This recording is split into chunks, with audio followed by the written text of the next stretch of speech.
am a born-again Christian. I am a film producer, director, and actor. I just produced and directed a new Uganda feature film blockbuster, Slum. Slum is a story of resilience.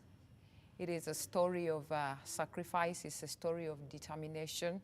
It is a film empowerment story. It's a female empowerment story about this young girl who comes from the village, comes from specifically northern Uganda, coming to Kampala to follow her dreams. It is a story of women fighting to follow their dreams. It is also a story of motherhood. Above all, it's a boxing film. So it is a story that is encouraging, it is educating, but most of all, it is a story of sacrifice. And it tells a story of how women can navigate circumstances in society to follow their dreams and to win at the end of the day.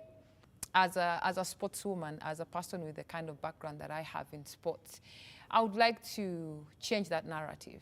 I would like to tell every woman out there that no matter the kind of dream that you have, whatever kind of thing that you want to do, you can do it. And it doesn't actually have to be in just sports. Whatever career that you like to pursue, pursue it regardless of the circumstances, the challenges, anything that is happening. Because at the end of the day, the challenges are going to be there. But it does matter the end of a thing. So I think that is how the whole Slum Bomber journey is. When we were writing the characters, when I had the character Bible, I had visions. Like in my head, there are people that I would see, like, I would like my coach to look like this. I would like my Julie to look like this. Like I had pictures in my head that I just needed to find those people that look like that. I remember from the beginning we have an actress. She's one of the best actresses in the country. We took her for boxing training. She's not a boxer, but I thought, okay, maybe if we have an actress, train her boxing, she will nail the role. And in time, we had training for about 3-4 months. She had got it, but she was not it. Like you could see that she had learnt the basics of boxing, but boxing as a game is a different, as a sport is different. It's different. You have got to have your whole mind, your whole body shape. Everything has got to align with that kind of sport that you're doing. So we called for auditions. First of all, in Kampala, we had auditions here at the National Theatre at the Green Room. And we had over 200 people that came for auditions. And from all that, I could not get any person. Not that these people were bad at acting, not that they did not have it, but I was looking for specific people having to dwell into the boxing arena. I needed people that embroidered that. Now we had to make the journey to go to Gulu because our journey starts from Gulu to Kampala. So we needed people that first of all speak Acholi, and we needed, I needed like a real boxer for my character, who is Juliet Aloyo in the script.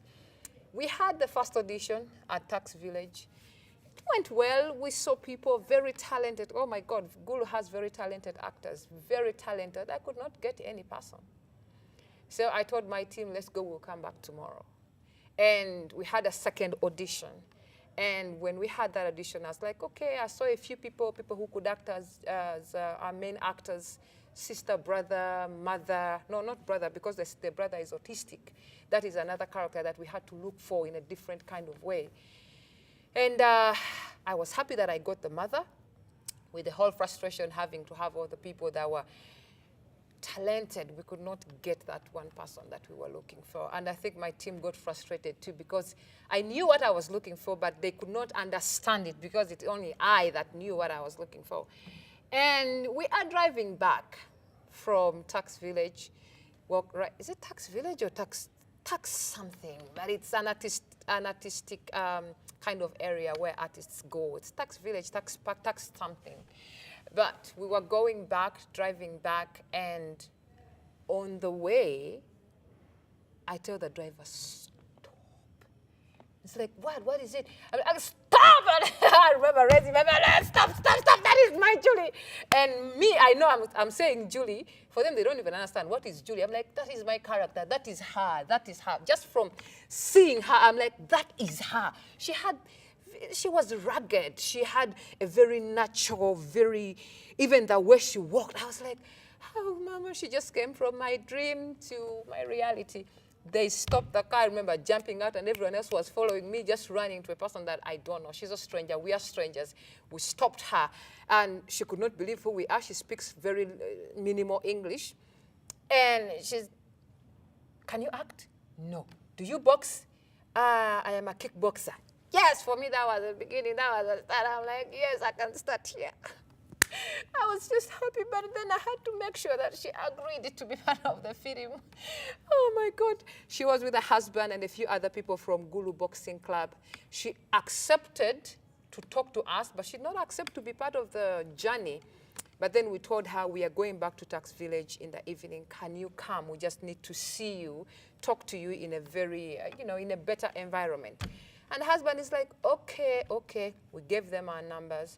And in the evening, they came back. Then they came back, I was just going in now, rogue also. I'm like, just stand here for me. She stood. I told her, okay, if you're in this situation, what would you do? She started talking. And for me, I was already sold. I was like, guys, that is her. That is her. Just get her and we are done. I think she enjoyed it. She enjoyed being before the camera. We showed her how she was looking on the camera. And she was like, okay. So we asked them if they could be up for the job. They could be up. She's like, I've never acted. I don't know how this thing works. I said, I will teach you, darling. I will teach you. And long story short, we managed 3 days later, we managed to ship her. Can I say ship her? We managed to bring her from Gulu to Kampala for rehearsals. Oh my God, I was all over, because that was the character that I was like, oh my God, this has got to be a person. And now we have to start filming. We have to start the whole production process. But now we got funds that we don't have. Like the money that we won from the Uganda Communications Commission had not come, regardless of the time that we had spent in the rehearsals. We were ready to start, but we did not have the funds to start the film, to start the whole filming process. But I thank God that I had a team, first of all. A team, and from team, I mean from director of photography to the runner. Did we have a runner? I think we did not have a runner. Everyone was running. We need batteries. Someone would run and go and buy them. But we were just surviving.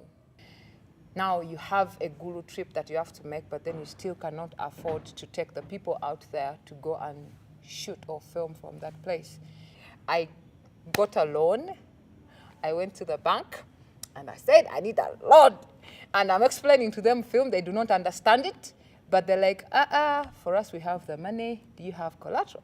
I went to my mother and I told her, I am stuck. I need to shoot the film regardless. I need to get a loan, and these people need security. And by this security, I was talking about my home. My home, not my place where I stay, but my home. Like where my mother is and my father and my siblings, where we all grew up from. And my mom did not even hesitate. She's like, okay, how much do you want? I'm like, I need a lot of money, but can we get like 10 million? She's like, okay. So we went to the bank, she signed it off, and I could not believe that she was actually doing that. But going to Gulu, I also knew 10 million was not enough money, because we were going to Gulu for over 10 days. And I had a car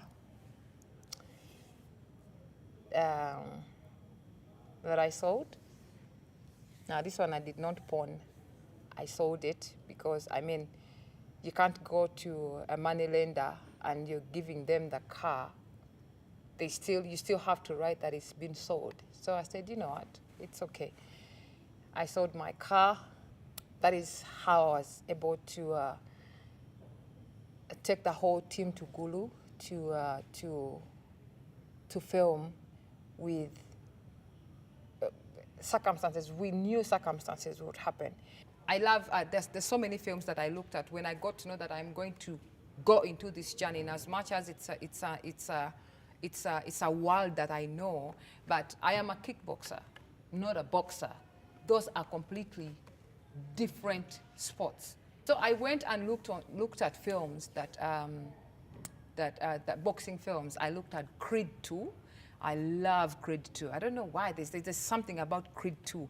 And I remember if I said, if I can get this, if I can get Slum Bomba to look exactly like this, I am good.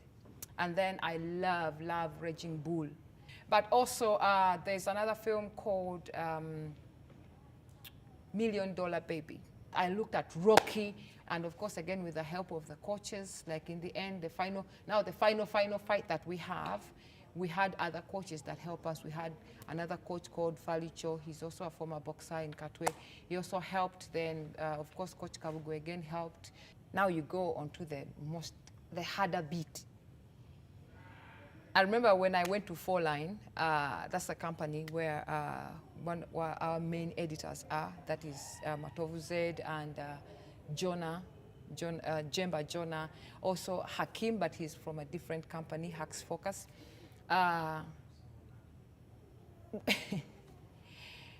Remember, these people have not been paid a penny. They've been editing the whole time. But I have a director's cut, which is about 3 hours long, and there's sound.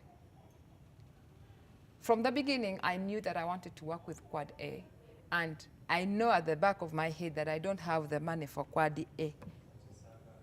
I knew that I do not have it, because even with the funds that I was expecting, this amount of money could not cut it. I started writing letters. I wrote to almost every embassy in Uganda. I wrote to almost every organization in Uganda. And we had feedback from a few. And some of them were saying we were late. We had to wait maybe another financial year. And some were like not really interested. And some were like, we would like to be a part of it, but not in this capacity. We can help you when it comes to distribution when the film is ready. And I was like, okay. So one of the organizations that I wrote to that really reciprocated was the European Union. And we had several meetings. I had to talk about the film, and back and forth we had meetings. We had a lot of meetings. I cannot describe how many they were, but I think they needed to understand where I was coming from as a director and what kind of story that I was telling. If it aligned, if it's something that aligned with them. When now we finally, European Union agreed to help us on the way, I went back to them and they started working on the film. We finally had a successful premiere. Also, the premiere was proudly sponsored by the European Union.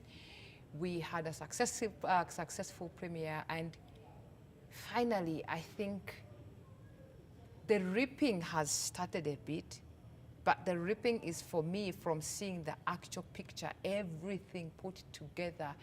And I am like, wow, it was worth it. At the end of it, I think at the end of the day, it was all worth it when I get to hear people's reviews about the film, about the story, about the characters. I mean, when you watch the film, you cannot not talk about it. You have to talk about it. Something will captivate you, or something will draw you to that film, to watching the story, to wanting to know Julie's story. You would want to know how it ended. Slum Bomba is not a story that is unique to Ugandans. It is a story, it's a global story. And I know that regardless of where you come from, regardless of where you are, if you're living in Russia, if you're in New York, if you're in Johannesburg, Nigeria, Accra, everywhere you are, you will see yourself in Slum Bomba. You will see someone in Slum Bomba. Somewhere on this earth, there is a woman who is struggling to make it. There is a woman who is fighting to be seen seriously. There is a mother, there is a career woman who is trying to juggle between motherhood and career. There is a woman out there who is fighting, pursue her dream, and regardless of the circumstances. So I know everywhere in the world, there is a Slum Bomba on this earth.